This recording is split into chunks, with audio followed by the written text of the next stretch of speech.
And welcome into the Roundtable. Bill Priestley here with you. And of course, we've already talked about the fact that you need to maintain relationships in a down economy in order to keep freight moving through your doors, whether it's through your trucking company or through your brokerage as well. But what happens when it comes to technology in terms of what do you need, what do you not need, especially if you're going to spend money, as most people think they're going to be doing over the course of the next 6 months? Joining us, we've got two people who are experts in this particular field. Peter Rentschler joins us. He's CEO of Fwnow, and also Sean Santiago, Senior Vice President for Technology Platforms, working with NTG and Transportation Insight. Gentlemen, thanks so much for joining us. I can't imagine two more people that are more qualified for this as well. I'm going to go back and forth with the questions here, but let me start with Peter.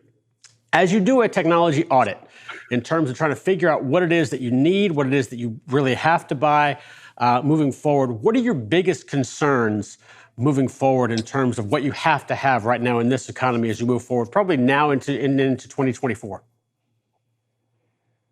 That's an interesting question. Like in terms of specific systems, I mean, one of the things that we see all the time is that clients get sold something shiny and as opposed to a platform that's actually adaptable to their technology platform or to their technology needs and to their process. And so, I mean, I think at the highest level, it's just critical that you're buying software that actually solves a problem for you. I mean, in terms of specific platforms, now is not a good time to have issues with risk or compliance. So I think anything that supports compliance, if you're a brokerage, it's maybe the carrier management platforms that you use. And then if you're a carrier, it's more on kind of the driver management and fleet management and safety and maintenance platforms. Gotcha. Sean, if you take a look at, do a technology audit of what you've got, what are your concerns as you look at what you have and what you need moving forward? I think really when we take this deeper dive in evaluations, when it gets into a tough market, you have to make sure that you have providers and software that align with your organizational goals. We have to work towards strategic things that are going to add value. That's the most important thing I think we look at is, are we doing something that's going to, drive efficiency, generate revenue? If we can't determine that something's going to do one of those two things, then it's probably something we probably don't need to continue using or should be looking into. Let me stay with you. The next question, Peter's kind of already answered at least a little bit, but in terms of doing this audit and in terms of trying to figure out what it is that you need to buy, what it is that you need to purchase, or even maybe not need to purchase at this point, what's the mistake that you don't want to make at this particular point, obviously, other than buying something that doesn't meet that organizational need? I think there's two critical mistakes. So, Peter mentioned initially you can't chase a shiny thing. You have to do your due diligence. Even though it may be a need of the company, you've got to make sure that you've selected the right vendor and that you're able to, manage them and get the commercials right. But I think even bigger than that is the adoption. Usually with new tech comes, some sort of change management process, and you've got to make sure that the organization is ready for that change and willing to take on that change in order for it to be effective. Peter, you already mentioned don't buy the shiny thing, but are there any other mistakes that you think you absolutely have to avoid right now, especially as money gets a little bit tight for a lot of people across freight? I'm smiling at Sean's response because it's like he literally took the words out of my mouth. Underinvesting in implementation and change management is in our opinion, other than selecting the wrong software, and actually even if you select the wrong software and you get implementation right, that's better than selecting the right software and messing up implementation and change management. I think that's the single biggest issue that we see coming into businesses, is that they didn't properly implement or handle change management with purchasing a platform. I would just hit on, Sean mentioned earlier about kind of the, is there revenue generation? Is it having an operational impact? One of the other mistakes that we see is that folks will do an ROI calculation when they buy the software, but they don't actually manage and maintain the the performance of the application and the tech investment against their original ROI calculation. So I think that's something else that's worth keeping an eye on. And then that can become kind of gas or juice for you to justify additional investments in the future. Hey, we invested in this platform a year ago. We thought it was going to have a 20% improvement on these three parts of our business. We've actually measured it, and it turns out it was a 23% improvement. And then that can make it easier to go to the board and get approval for those ongoing investments. Sean, as we kind of look forward here, I've got a couple of questions just to look in terms of if you're getting something new and you're looking at, of course, the next 6 months, our prognosticators or things are not going to get that much better over the course of the next 6 months, possibly into 2024 at this particular point.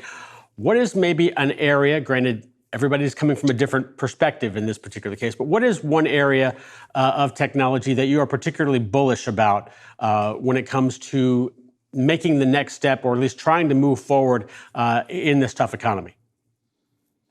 Yeah, I think that's a great question. I think organizations have a tendency to want to kind of back down from tech investment or get a little, jittery or not want to do it. I think it is imperative that that organizations double down on, digital pathways and being able to provide self-service for, customers, carriers, somewhere where we can drive efficiencies through self-service. Peter, same question to you. Areas where you think things are, or areas where you're bullish about technology that could make an impact, again, granted that everybody's coming from a different perspective kind of on this in terms of what they have in their arsenal already. Yeah. The two that come to mind to me are one, automation, and two, like data management and analysis kind of as the foundational level to ultimately bringing AI into your business. On the automation front, I mean, a lot of businesses talk about how they're investing in automation, but I mean, when we get under the hood, whether it's a multi-billion-dollar business or a more middle market, we still see a ton of opportunity for automation in the space. And there are lots and lots and lots of manual activities. I think we may have lost Peter there momentarily. Sean, let me switch the question back up to you here in terms of going in the opposite direction. What is maybe an area of technology that you are bearish about in terms of, you may not need to spend the money on this right now. I mean, it may be something in the future, but right now is not necessarily a need. Again, granted that you're going to get different perspectives from across the board. Yeah, I think, as a technologist, I always want to do everything and work on everything, and especially emerging technologies. Things that I wouldn't prioritize in the next 6 months might be some of the more interesting things like, ChatGPT and some of the more AI-driven things.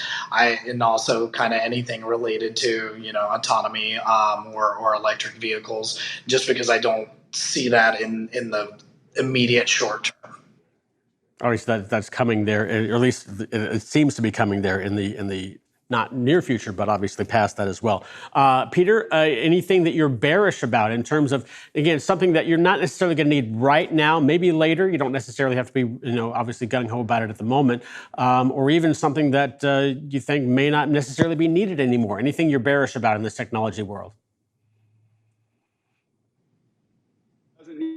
That's not needed anymore, but I would definitely say just kind of pure play finance and accounting software and CRM and marketing automation.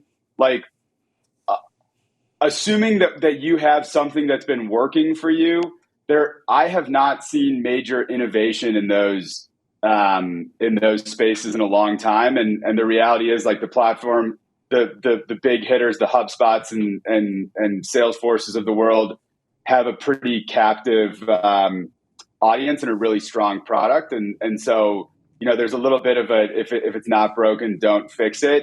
And yet, for whatever reason, we often go into clients that are looking to rip out their whole finance or accounting system or their CRM because they get complaints about it, as opposed to actually evaluating, was it implemented properly? Are people trained on how to use it? And are we getting the most that we possibly can out of the platform? So that's, I mean, for me, it's less being bearish about a specific technology and more about if you have something that's working before you rip it out, I